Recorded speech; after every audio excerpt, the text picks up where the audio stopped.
Sementara dalam kesaksian, Eliezer membantah sejumlah keterangan Sambo. Eliezer menegaskan Sambo menyuruhnya menembak Yosua dan Eliezer melihat Sambo menembak Yosua.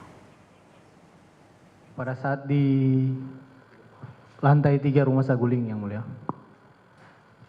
tidak ada kata-kata dari beliau yang menanyakan kepada saya untuk apakah kamu siap membackup saya, ataupun menanyakan kepada saya kamu siap gak nembak kalau Joshua melawan. Itu tidak benar adanya, Yang Mulia. Yang benar?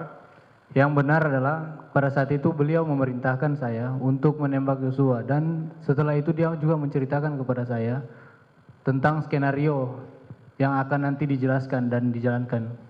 Saya melihat beliau menembak ke arah Joshua, Yang Mulia. Lebih lengkapnya kita tanyakan dengan mantan Hakim Agung Gayus Lumbun. Pak Gayus, selamat petang. Selamat petang. Pak Gayus, Eliezer sudah membantah pernyataan Sambo dan tegas menyebut kalau Ferdi Sambo menembak Yosua dan memerintahkan ia menembak. Apakah kesaksian di persidangan ini cukup untuk memberatkan Ferdi Sambo?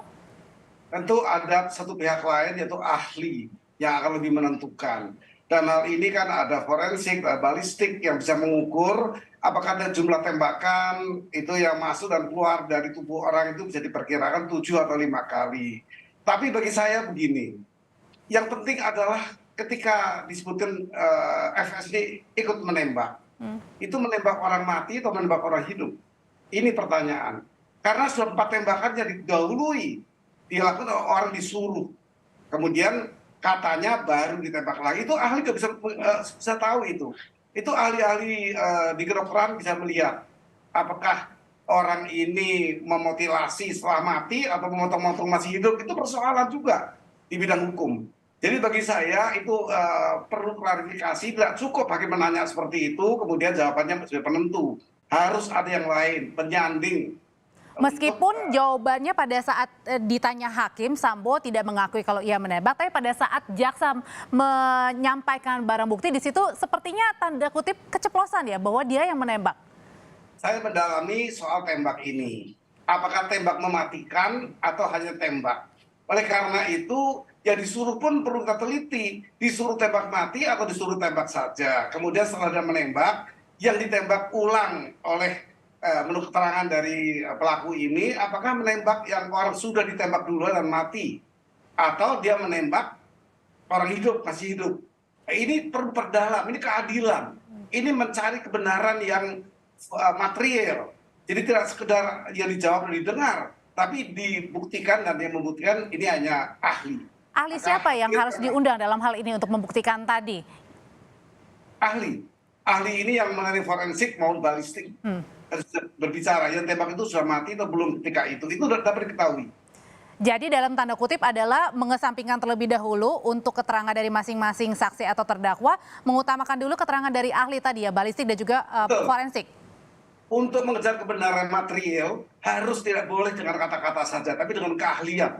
Tidak boleh didengar yang dilihat saja, tapi ahli menentukan siapa yang membunuh sesungguhnya. Yang kuat yang mana? Pendapat ahli atau terdakwa saksi, Pak Gayus? Sama, karena di KUHP disebut dengan keterangan terdakwa, ahli, kemudian saksi dan ahli. Ada tiga elemen ini menjadikan hakim yakin, memiliki keyakinan, dan itu menjadi putusan. Jadi ahli berperan penting, sangat penting. Lalu kemudian sejauh ini yang Pak Gayus lihat, hakim apakah sudah menggali banyak untuk menggali keterangan atau fakta yang sebenarnya yang terjadi pada saat 8 Juli, Pak Gayus? Hakim sudah banyak berbuat untuk menggali kebenaran material berdasarkan dakwaan, tetapi bagi saya peran aktif menentukan adalah ahli.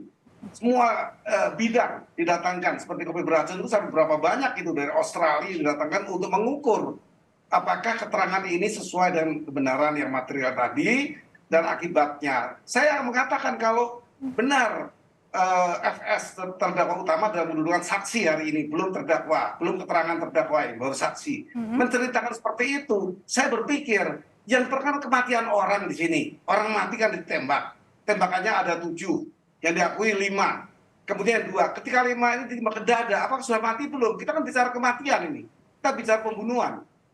Kalau membunuh orang mati ya bukan membunuh itu. Seperti itu. Tapi kalau Menembak orang mati. Menembak orang mati kan bukan membunuh. Oke, tapi kalau tadi sejauh persidangan melihat hakim mengulik keterangan dari Eliezer, apakah hakim masih yakin bahwa Eliezer ini benar mengatakan apa yang terjadi di Duren 3? Atau Ya, soal kebenaran kan saya katakan, mereka ini semua terdakwa dan saksi. Yang satu bahkan menjadi Jesse Kumulayanto, itu perlu diuji dengan ahli. Didampingi dengan ahli, orang yang punya keahlian. artinya tidak bisa berdiri sendiri ya dengan keterangan saksi bisa. sebagai itu pun meskipun JC. JC itu mempunyai ukuran kebenaran ya, bukan ukuran pengalaman ya, dia lihat sendiri yang dia bukan. JC berperan lebih luas lagi. JC harus bisa menjadikan terangnya persoalan ini di pengadilan. Itu JC, bukan saksi. Saksi melihat sendiri, mengalami sendiri, mendengar sendiri. Dia di atas itu. Dia sudah mengungkapkan di luar itu. Itu baru JC yang berhasil, bermanfaat di pengadilan. Jadi saya ulangi lagi, peran ahli yang ditentukan di KUHP 3 tadi paling tidak sebagai petunjuk bagi hakim untuk yakin dan memastikan keyakinan dengan putusan. Itu saksi itu ahli sepertiga ya, sepertiga bagian menentukan. Kalau dibagi 3 berarti dia sepertiga bagian. Itu penting sekali. Apapun pengakuan oleh semuanya diukur oleh ahli ini. Dan hakim bisa yakin dari ahli. Dan bagaimana sejauh ini juga dengan keyakinan hakim pada Eliezer, serta apalagi ini majelis hakim mulai mendapatkan adanya pelaporan ya Pak Gayus ya, salah satunya dari terdakwa Kuat misalnya. Ya, itu laporan itu kan berbeda. Laporan itu kalau semua laporan masuk, kemudian hakim menjadi periksa, sidang dirugikan, tidak boleh begitu. Silahkan, yang diujikan ini kan etika komunikasi, bahwa hakim berkomunikasi tidak layak. Nah, tidak layak itu dalam hal apa? Kalau tidak layak dalam hal yang memang dipastikan itu tidak layak, ya mungkin KY akan mengambil sikap. Tapi kan ukurannya ada, imperatif apa tidak. Etika ada 2, etika umum dan etika imperatif. Kalau imperatif tidak boleh sama sekali berkomunikasi dengan yang sangat tidak layak, menyebutkan hal-hal yang tidak boleh disebut di umum. Ini bagian dari imperatif. Nah, apakah tuli, apakah bisu, apakah itu apakah masuk imperatif? Itu bahasa umum.